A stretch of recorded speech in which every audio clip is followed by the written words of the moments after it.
Hello and welcome back to Jaymorz Collectibles. I'm your host Joey M, and today I will be providing to you 5 key factors to consider when investing in the single card market. Just like with my other videos, MTG will be the predominant example featured throughout the course of this video, but these factors are very much applicable to other TCG collectibles out there. Now before we begin, I'd like to mention once again, I am not a licensed financial advisor. I cannot and will not tell you how to spend your money. This video is for educational and entertainment purposes only. So with that being said, let's begin with the video. So as a kid, you grab your allowance and power walk to your local LGS. You open the door and your eyes peer through that fine display cabinet full of the hottest MTG singles out there. The LGS owner would tell you, hey, listen, Timmy. This is 30 whopping bucks, but it'll make you a tournament winner. You buy the card, next week the new set comes out, and you're faced with the same predicament. Well, of course, you had to have that card, so what would you do? You'd buy it again. And that's how you would know what singles to buy. Well, my friend, if you were to buy those singles, excluding ABU and the Four Horsemen, you'd only net yourself a 31% return on your investment. Now that's taking the top 5 cards that were hot at the release of every set till today, 31% return on your investment. So there's definitely some tricks and tips to be had to do this correctly.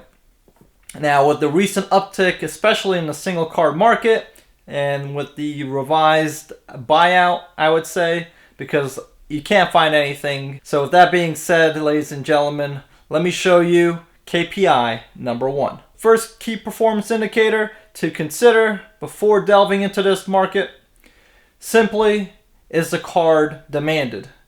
Is it demanded for the main game, for a particular format, for investment purposes? Is there credentials behind that one card? Well, I'm excluding nostalgia, and I'll tell you why later in the video, but if any of the cards check any of these boxes, you're definitely in the right direction. Now, again, you want to collect cards that sort of fulfill these 5 factors collectively. You don't want to just isolate to one. So, let me give you an example for the first KPI, and we'll sort of segue onto the second. The MOXes. Obvious answer for investors, obvious answer for hobbyists of the game, of the older formats, particularly Alpha 40. You just get a bunch of Mox Sapphires and boom, you got an unstoppable deck. Now, another example to give in standard, which again is a whole nother topic later in this video, you would go for fetch lands, let's say, because they're sort of needed for modern and legacy formats. And to the professor's liking, they will get reprinted, however, not as often as one would suspect. So, with that being said, let's go on to KPI number 2. This is where we slice or divide certain segments of the market to better hone in for better investments. So what's the second KPI of the video? Well, quite simply, the age of the card. How old the card is sort of dictates demand. The older the card, naturally, by attrition, there would be less available on the market. Sort of like with the Lotuses and the Moxes, if you will. However, we're noticing that particularly on exclusive cards such as Bazaar Baghdad on the recent buyout, your Workshops, your Tabernacles. It seems to me that with the Moxes and the Lotuses, there's a lot more in float because those are the ones that are being targeted and sort of traded against by investors. So with the age of the card coming into play, you sort of want to pick and choose ones that are old, yes, but also ones that fulfill other KPIs in the segment. So a good example of an old card that one may choose would be Ali from Cairo. So I have 4 examples right on my desk over here. Ali from Cairo is probably one of my number 1 buys of 2021, I would say. Why would you say that? Well, again, I am not a licensed financial advisor, but I'll tell you how my mind thinks. So, my opinion going into the single card market, because it's more liquid but also a lot more volatile in that regard, you want to pick and choose cards that may be targeted in a sense. Now, of course, you don't want to do your own buyout of Fleshbag Marauders and go senseless just because Rudy mentioned Fleshbag Marauders in one of his videos.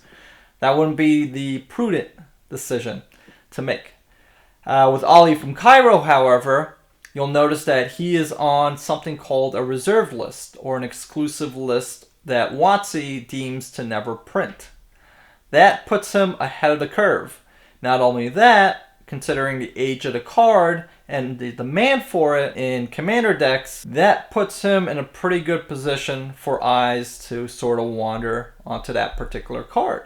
Also, the name of the card alone and the history sort of adds more flavor for collectors and investors to sort of go after. So that's a lot of information just under one KPI, being the age of the card, but I want to sort of get your brain thinking and gear towards the right mindset, because the single card market is a whole nother animal compared to everything else out there, including the graded card market. But that's for another video, and I'll explain why later in the video. So, with that being said, let's go on to KPI number 3, that being print run. With all things considered, just because the card is old does not necessarily mean the card was not substantially overprinted. A lot of your legacy sets out there, such as Mirage, Tempest, Urzas, Weatherlight, Exodus, etc., have seen print runs upwards of hundreds of millions. But on the flip side, just because there are rares contained in those sets does not necessarily mean that those rares within are poor investment pieces. In fact, recently the market's seen a major upswing on those rares, including the ones found in Revised and your Gaia Cradles, as well as your Mox Diamonds and Sliver Queens. Well, it's because the market applied KPI number 1 and 2 into account in that order before looking into print run. But on that token, that does not mean you should go willy-nilly and buy every legacy rare out there that sees play and is sort of wanted in people's collections. This is where the infamous and coveted reserve list comes into play. The cards backed by the almighty reserve list has been the prudent way for investors to sort of dot their I's and cross their T's before committing to a particular card. Which leads me to the 4th KPI of this video, the exclusivity of that card. Now, the reserve list can be deemed as an exclusive list of cards. However, that's exclusive to Magic the Gathering. When looking into Yu-Gi-Oh! And Pokemon, as well as Digimon, I find the intrinsic exclusivity of first editions being sort of an implicit way of the company to state that, hey, this card will never be another first edition, right? Which is the essence and definition of a collectible. When a manufacturer puts out a limited print run of a particular product, it drives an organic demand for that product, and that's what we call the collectible. Where the investor comes into play is basically finding out how high the market is willing to pay for that collectible. Now, you see where I'm going with this? So the KPIs is essentially tied to the inherent value of that one particular card. Now, this is basically the 4 KPIs of this video. What could be the 5th one? Well, good old nostalgia. Interestingly enough, nostalgia counteracts the 4th KPI. This is because a lot of people would put cards that are not exclusive higher on the price range just because they've had some sort of attachment to it. This is not only for the TCG realm of collectibles, but many other pieces and products. You need to understand how the market behaves towards one particular product. Now, I understand when it comes to investing, you should not be using emotion, as that would lead to a lot of irrational decisions being made.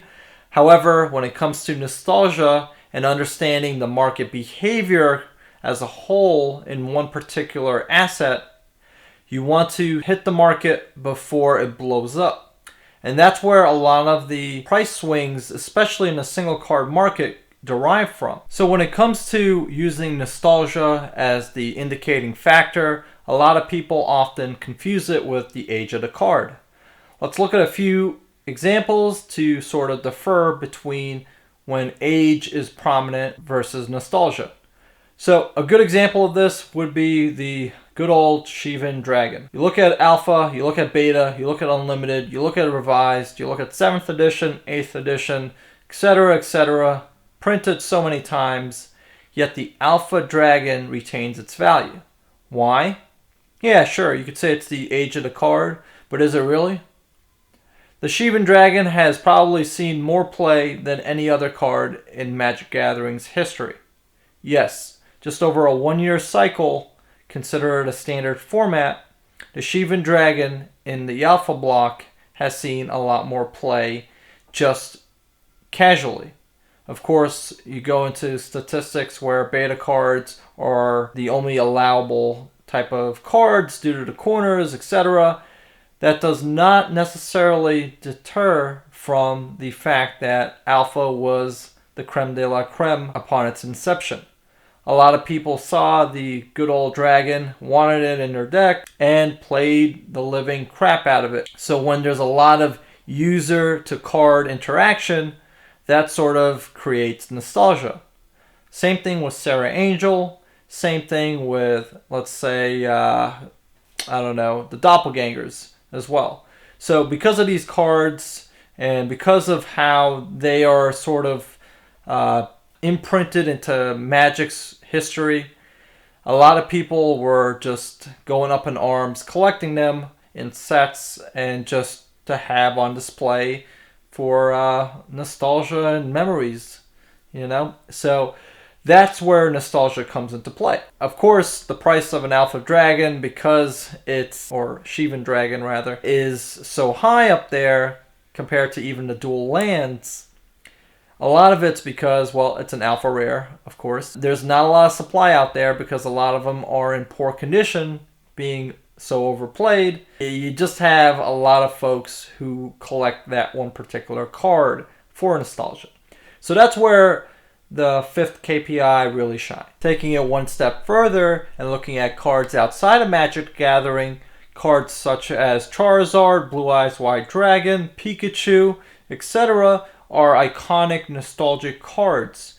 So as soon as investors flood the scene, they would target cards like that first, simply from nostalgia. So you kind of want to consider this fifth KPI when sort of beginning your search in that particular segment. Of course, I always recommend applying all 5 KPIs collectively before committing to one particular card.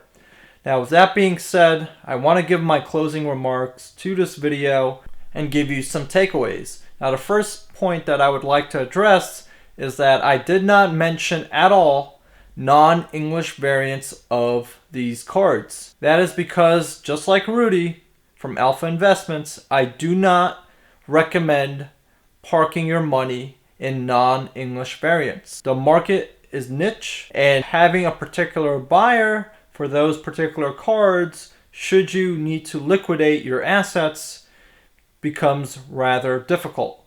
So again, I do not touch non-English products at all, not just in a single card market, for that one particular reason.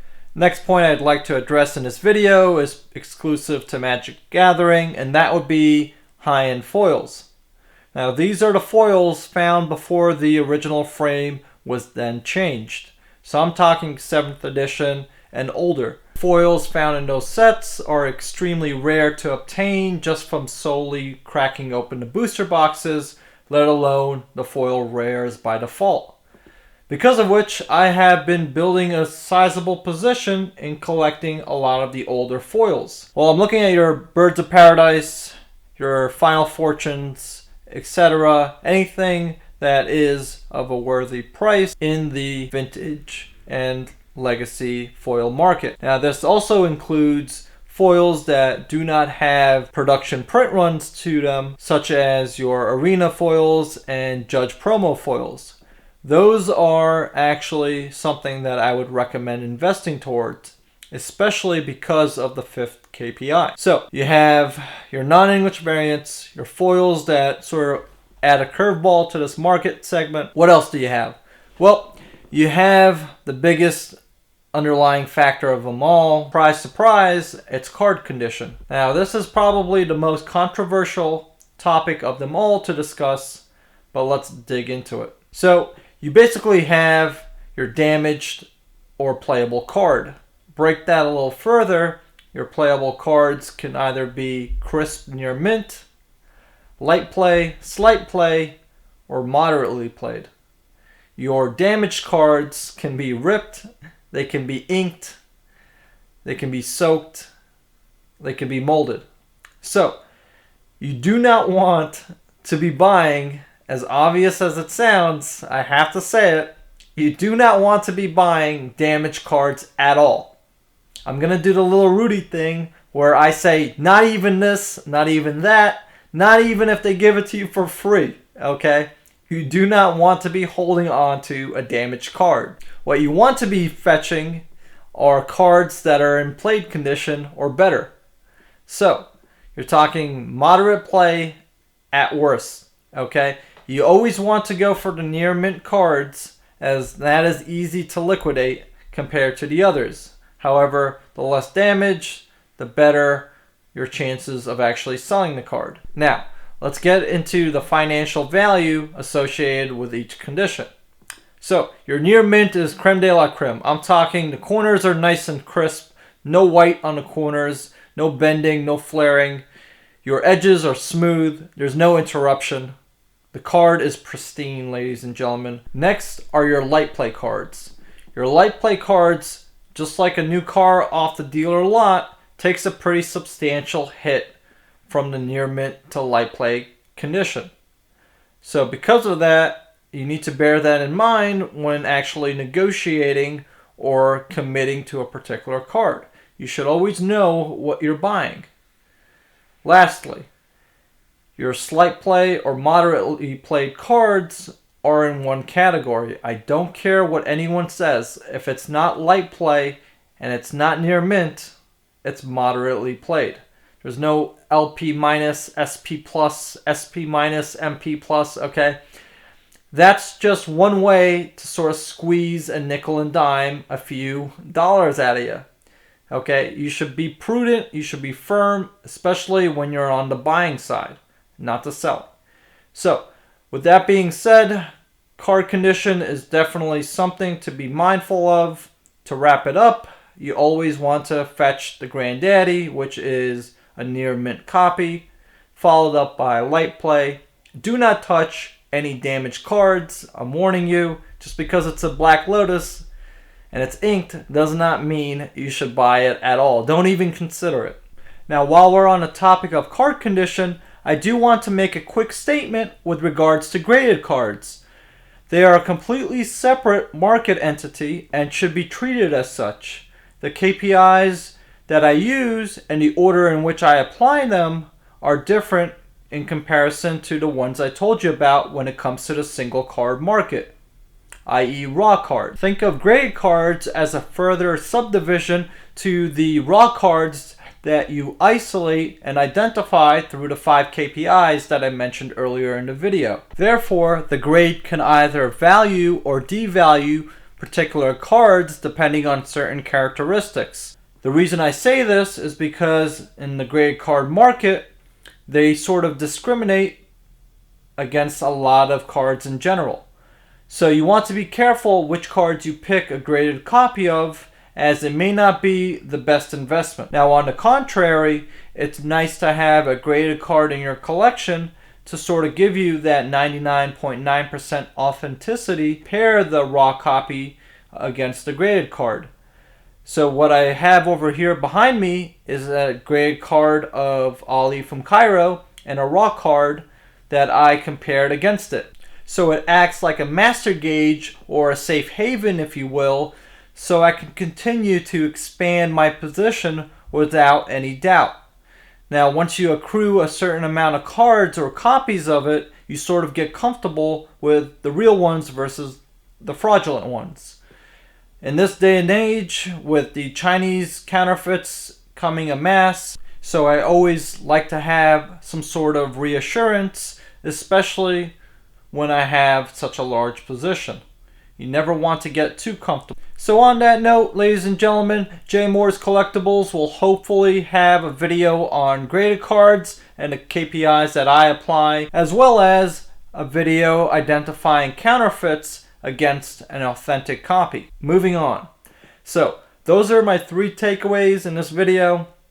I just want to mention, again, with all things investable, especially in the collectibles market, it is a slow and steady process. You may feel overwhelmed looking at certain Facebook groups or the eBay listings to sort of snag up as much as possible, especially when the prices are attractive. Apply the 5 KPIs collectively, take your time. There is no rush in investing in collectibles.